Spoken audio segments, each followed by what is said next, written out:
بسم اللہ الرحمن الرحیم۔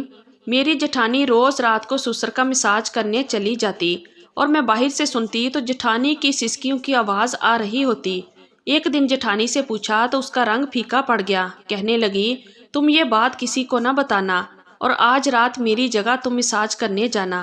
جب میں سسر کے کمرے میں مساج کرنے گئی تو میری روح فنا ہو گئی۔ یہ دیکھ کر میرا نام سدرا ہے۔ جس گھر میں میری شادی ہوئی تھی وہاں ایسے ایسے کام ہوتے تھے جو میری سمجھ سے باہر تھے۔ میرے سسرال میں میری ایک جٹھانی اور میرے سسر تھے۔ میرا جیٹھ باہر کے ملک میں رہتا تھا۔ میں نے ان کو نہ کبھی دیکھا اور نہ ہی وہ میری شادی میں آئے تھے۔ میرے شوہر کا نام وقاص تھا۔ دراصل ہماری محبت کی شادی تھی اور میرے گھر والے اس شادی کے لیے راضی نہیں تھے کیونکہ میرا شوہر بہت کمزور اور بیمار نظر آتا تھا۔ میرے بابا کو پورا یقین تھا کہ یہ وقاص نشہ کرتا ہے، جبکہ ایسا نہیں تھا۔ میں چاہتی تھی کہ ہماری شادی عزت اور سکون سے ہو جائے، پر ایسا نہیں ہو پایا اور بات بگڑ گئی۔ میرے گھر والوں نے میرے شوہر کو کہا کہ 3 دن ہے تمہارے پاس، اس کو شادی کر کے لے جاؤ ورنہ چوتھے دن ہم اس کی شادی کہیں اور کروا دیں گے۔ میرے شوہر نے ہاتھ پاؤں مارے، دوستوں کی مدد لی اور شادی کر لی۔ بابا نے کہا کہ تمہارے لیے آج سے اس گھر کے دروازے بند ہیں۔ میں حیران تب ہوئی جب وقاص کے پاپا بھی ہماری شادی میں خوشی خوشی نظر آئے۔ وہ بالکل بھی ناراض نہیں تھے، کہتے تھے کہ محبت کرنا کوئی گناہ نہیں ہے۔ میری شادی پر ہی میں اپنی جٹھانی سے ملی، مجھے اس نے بہت تسلی دی اور کہا کہ سب ٹھیک ہو جائے گا، تم بالکل بھی پریشان مت ہونا۔ وقاص دن رات محنت کرنے لگا کیونکہ اب ہمیں پیسوں کی بہت ضرورت تھی۔ وہ صبح جاتا تو رات کو ہی واپس آتا۔ ایسے میں گھر میں صرف میں اور میری جٹھانی ہی تھی۔ ایک دن میں نے کچھ بہت ہی عجیب دیکھا۔ رات ہوتے ہی میری جٹھانی سارا کام ختم کرنے کے بعد میرے سسر کے کمرے میں چلی جاتی تھی اور اس کے ہاتھ میں تیل کی کٹوری ہوتی تھی۔ میں یہ منظر دیکھ کر بڑی حیران ہوئی۔ وہ جیسے ہی کمرے کے اندر گئی تو اس نے دروازہ بند کر دیا۔ میں حیران رہ گئی کہ بھلا اس وقت اس کا اندر کیا کام ہے اور یہ تیل لے کر اندر کیوں گئی ہے۔ کچھ دیر میں کھڑی رہی کہ شاید تیل دینے گئی ہوگی اور دروازہ غلطی سے بند ہو گیا ہوگا۔ 15 سے 20 منٹ گزر گئے لیکن میری جٹھانی واپس نہیں آئی۔ کچھ دیر بعد میرا شوہر آ گیا۔ میں نے اس کے لیے رات کا کھانا گرم کیا، پھر ہم نے ساتھ بیٹھ کر کھانا کھایا۔ تھوڑی دیر کے بعد اس نے مجھے چائے بنانے کو کہہ دیا۔ میں چائے بنانے کے لیے دوبارہ کچن میں گئی، تب ہی میں نے دیکھا کہ میری جٹھانی اپنے کمرے میں نہیں تھی اور سسر کے کمرے کی لائٹ بھی بند تھی۔ اس کا مطلب وہ سو چکے تھے۔ پھر میں چائے بنا کر واپس آ گئی تو برتن رکھنے کے لیے جب دوبارہ گئی تب بھی میں نے دیکھا یہی سلسلہ جاری تھا۔ میں کچھ کر بھی نہیں سکتی تھی۔ میں اپنے کمرے میں چلی گئی۔ صبح میں نے اپنی جٹھانی، جس کا نام سمینہ تھا، اسے پوچھنا چاہا لیکن ہمت نہیں ہو رہی تھی۔ اگلے دن پھر سے ہی وہی سب کچھ ہونے لگا۔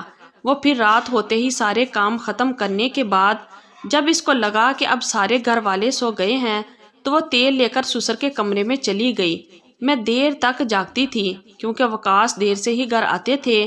دروازہ بند ہونے والی بات نے ہی مجھے بہت زیادہ پریشان کیا تھا۔ دھیرے دھیرے چلتی ہوئی کمرے کے پاس گئی۔ میرے قدم بہت ہی دھیرے دھیرے آگے بڑھ رہے تھے اور کان ضرورت سے زیادہ ہی کھلے تھے۔ چھوٹے موٹے شور کی آواز پر بھی میری آنکھ ادھر ادھر دیکھنا شروع کر دیتی تھی، لیکن پھر میں نے ایسی آواز سنی جس کو سن کر میں حیران رہ گئی۔ کمرے سے سمینہ کی ہلکی ہلکی سسکیوں کی آواز آ رہی تھی۔ میں نے اپنے کانوں کو ہاتھ لگا لیا۔ میں بری طرح حیران تھی، لیکن میں نے باقاعدہ آواز سنی اور اب تو میں پورے یقین کے ساتھ یہ بات کہہ سکتی تھی کہ جو کچھ بھی ہو رہا ہے اس میں کچھ تو غلط ہے۔ میں نے دروازے پر دستک دی۔ کمرے کی لائٹ اسی وقت آن ہو گئی، لیکن پھر میں ڈر گئی۔ ایسا لگا جیسے کوئی باہر آ رہا ہے۔ میں واپس اپنے کمرے میں آ گئی۔ میں نے سوچا وقاص سے بات کروں گی۔ وقاص جیسے گھر آئے تو وہ بہت تھکے ہوئے تھے اور سونے کے موڈ میں تھے اور وہ سو گئے۔ میں نے اگلے دن سمینہ سے ہی بات کرنے کے بارے میں سوچا۔ وہ میرے سامنے بیٹھی سبزی کاٹ رہی تھی اور میں برتن دھو رہی تھی۔ میں نے کہا کہ رات کو تم سسر جی کے کمرے میں کیا کرنے گئی تھی؟ تمہارے ہاتھ میں تیل تھا اور تم نے دروازہ بھی بند کر دیا۔ وہ تو میری بات سن کر حیران ہی رہ گئی۔ اس کو مجھ سے اس طرح کی بات کرنے کی امید نہیں تھی۔ وہ کہنے لگی کہ ان کے پاؤں میں درد تھا تو میں ان کے پیروں میں تیل لگانے کے لیے گئی تھی۔ میں نے کہا کہ چلو مان لیا کہ تیل لگانے کے لیے گئی تھی، لیکن دروازہ بند کرنے کی کیا ضرورت تھی؟ اور تم تو اندر جا کر بیٹھ ہی گئی تھی۔ میں تو 2-3 بار چکر لگا آئی تو میں نے دیکھا کہ تم اپنے کمرے میں تھی ہی نہیں۔ سمینا نے مجھ سے جھوٹ بول دیا کہ وہ باتھ روم میں تھی، اس لیے تم کو دکھائی نہیں دی ہوں گی۔ وہ مجھ سے نظر نہیں ملا پا رہی تھی۔ پھر وہ کہنے لگی میری طبیعت ٹھیک نہیں ہے۔ پھر وہ اپنے کام میں بزی ہو گئی۔ میں نے کہا کہ کیا ہوا تھا تمہاری طبیعت کو؟ وہ مجھ سے نظر نہیں ملا پا رہی تھی۔ پھر وہ کہنے لگی میری طبیعت ٹھیک نہیں ہے۔ پھر وہ اپنے کام میں بزی ہو گئی۔ میں نے کہا کہ کیا ہوا تھا تمہاری طبیعت کو؟ تو وہ غصے سے بولی کیوں تم اتنی سی بات کو تول دے رہی ہو؟ چھوڑو یہ سب باتیں، آج بہت گرمی ہے۔ اس نے بات کا رخ دوسری طرف کر دیا تھا، لیکن مجھے اندازہ لگانا تھا وہ میں نے لگا لیا۔ میری ایک بہت ہی قریب دوست تھی، جب میں نے اس کو یہ سب بتایا تو اس نے اس بات کو سن کر اپنے کانوں کو ہاتھ لگا لیا۔ بولی کہ پاگل تو نہیں ہو گئی، ضرور دال میں کچھ کالا ہے، تمہیں پتہ لگانا چاہیے۔ میری جٹھانی بھی بڑی اچھی طرح کی عورت تھی، چپ چاپ رہتی تھی، لیکن کوئی گڑبڑ ضرور تھی۔ ایک دن ہمارے گھر میں ایک رشتہ دار آئی ہوئی تھی، اس سے باتوں باتوں میں نے پوچھ لیا تو اس نے کہا کہ تمہارا شوہر بھی شادی سے پہلے باہر کے ملک جانا چاہتا تھا، لیکن اس کے باپ نے جانے نہیں دیا۔ میں نے کہا کہ میرا شوہر باہر نہ جائے تو اچھا ہے، میں اسے بہت محبت کرتی ہوں۔ انہوں نے کہا کہ ہاں سمینا کا بھی تو شوہر باہر ہوتا ہے، بیچاری کتنی اداس ہوتی ہے۔ میں نے کہا کہ نہیں، اداس تو نہیں ہوتی، بالکل نارمل رہتی ہے، تیار بھی ہوتی ہے، ہاتھوں میں چوڑیاں بھی پہنتی ہیں۔ تو وہ کہنے لگی کہ نہیں ایسا تو نہیں ہے، ہم نے تو اسے بڑا ہی اداس دیکھا ہے، ویسے ہے بہت خوبصورت۔ میں نے کہا خوبصورت تو بہت ہے، ایسے میں شوہر پاس نہ ہو تو انسان تیار ہو کر کس کو دکھاتا ہے، لیکن اس کا دل کرتا ہوگا کہ وہ تیار ہونا چاہے تو یہ اچھی بات ہے۔ انسان کو اپنے لیے بھی تیار ہونا چاہیے، صرف شوہر کے لیے عورت کیوں تیار ہو، وہ اپنے لیے بھی تیار ہو سکتی ہے تاکہ اپنے آپ کو خوبصورت دیکھ کر اس کو خوشی مل سکے۔ سمینا کو دیکھ کر بالکل بھی نہیں لگتا تھا کہ اس کا شوہر باہر ہے اور وہ اپنے شوہر کے بغیر اداس ہے۔ نہ اس گھر میں میرے جیٹھ کی کوئی بات ہوتی تھی، نہ ہی اس کا کوئی نام لیتا تھا، نہ میں نے اس کی کوئی تصویر دیکھی تھی۔ جٹھانی کو بھی کبھی اپنے شوہر سے فون پر بات کرتے ہوئے بھی نہیں دیکھا تھا۔ اگر شوہر باہر تھا تو فون تو کرتا ہی ہوگا، اور یہاں تک کہ میرے سسر بھی یہ نہیں کہتے تھے کہ میرا بیٹا باہر ہے۔ ایک بار ہم سب کھانا کھا رہے تھے تو میرے سسر نے کہا میرا ایک ہی بیٹا ہے اور سارا کچھ اسی کا ہی ہے۔ میں نے کہا کہ بابا آپ کا ایک اور بھی بیٹا ہے؟ تو کہنے لگے ہاں ایک بیٹا اور بھی ہے، غلطی ہو گئی مجھ سے، میں تو مذاق کر رہا تھا۔ ان کے عجیب سے مذاق پر میں حیران ہو گئی۔ پھر وہ تینوں ادھر ادھر دیکھنے لگے، ایسا لگا کہ یہ تینوں ہی مجھ سے کوئی بات چھپا رہے ہیں، لیکن میری جٹھانی کی وہی روٹین تھی۔